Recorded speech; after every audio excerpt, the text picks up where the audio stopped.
Sukumar writings పేరుతో నిర్మాణ సంస్థను స్థాపించి కుమారి 21F వంటి విభిన్న చిత్రాన్ని అందించిన దర్శకుడు సుకుమార్. నూతన దర్శకుడు హరిప్రసాద్ దర్శకత్వంలో రూపొందించిన సినిమా దర్శకుడు.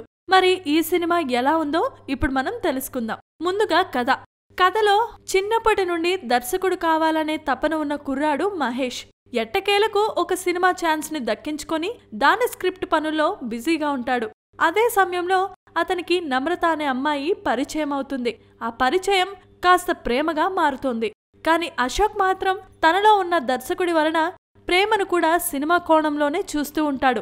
దాంతో హట్ అయిన నమ్రత అతనికి దూరంగా వెళ్లిపోతుంది. అలా ప్రేమను కోల్పోయిన అశోక్ తాను ప్రాణం పెట్టి డైరెక్ట్ చేసిన సినిమాను కూడా వదిలేస్తాడు. అలా ప్రేమ, సినిమా రెండింటినీ కోల్పోయిన అశోక్ ఎలాంటి బాధను అనుభవించాడు? అసలతను సినిమాకెందుకు దూరం అవ్వాల్సి వచ్చింది? అతనిలోని దర్శకుడికి, ప్రేమికుడికి మధ్య జరిగిన సంఘర్షణ ఎటువంటిది అనేదే తెరపై నడిచే కథ. ఇందులో ప్లస్ పాయింట్స్: సినిమాలో మొదటి నుండి చివరిదాకా ఆకట్టుకునేదే హీరో పాత్ర చిత్రీకరణ. సినిమానే జీవితంగా భావిస్తూ సినిమాలోనే జీవితాన్ని చూసే ఒక వ్యక్తి ఎలా ఉంటాడు, ఎలా ఆలోచిస్తాడు, జీవితంలో జరిగే ప్రతి సంఘటనను, చివరికి ప్రేమను, ప్రేమించిన అమ్మాయిని కూడా సినిమా కోణం నుండే చూస్తూ అన్ని ఎమోషన్స్ ని తన సినిమా కోసం ఎలా వాడుకుంటాడు అనేది బాగా చూపించారు. అలాగే సినిమాలో అండర్ ప్లేగా నడిచే లవ్ ట్రాక్ అందరినీ ఆకట్టుకుంటుంది. హీరోయిన్ ఈషా రెబ్బా సహజమైన నటన లవ్ ట్రాక్ ను ఆడియన్స్ కి కనెక్ట్ అయ్యే విధంగా చేసింది. ఇక కథలో కీలకమైన హీరో పాత్రలోని దర్శకుడికి, ప్రేమికుడికి మధ్య నడిచే సంఘర్షణ అవసరమైన అన్ని సందర్భాలలో కాకపోయినా కొన్ని సన్నివేశాలలో మాత్రం కనబడింది.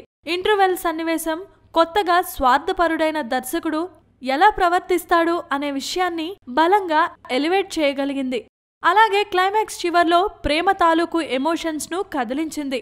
ఇక కమేడియన్ సుదర్శన్ అక్కడక్కడా నవ్వించగా, ప్రియదర్శి కనిపించిన ఒక్క సన్నివేశానికి న్యాయం చేసి నవ్వులు పూయించాడు.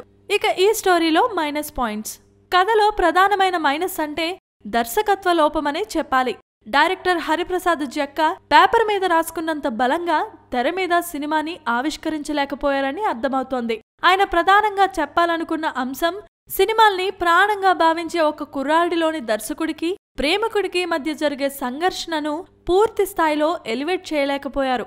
దాంతో సినిమాలో సోల్ మిస్ అయింది.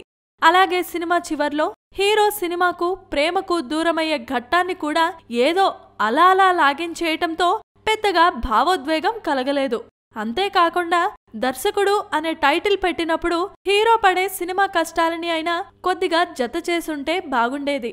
అలా కూడా చేయకపోవటంతో కథనంలో బలం కనబడలేదు. ఇక హీరో అశోక్ పర్వాలేదనిపించినా బరువైన ఎమోషన్స్ ను చూపించాల్సిన చోట తేలిపోవటంతో ప్రేక్షకుడు సినిమాను అడాప్ట్ చేసుకోలేకపోయాడు.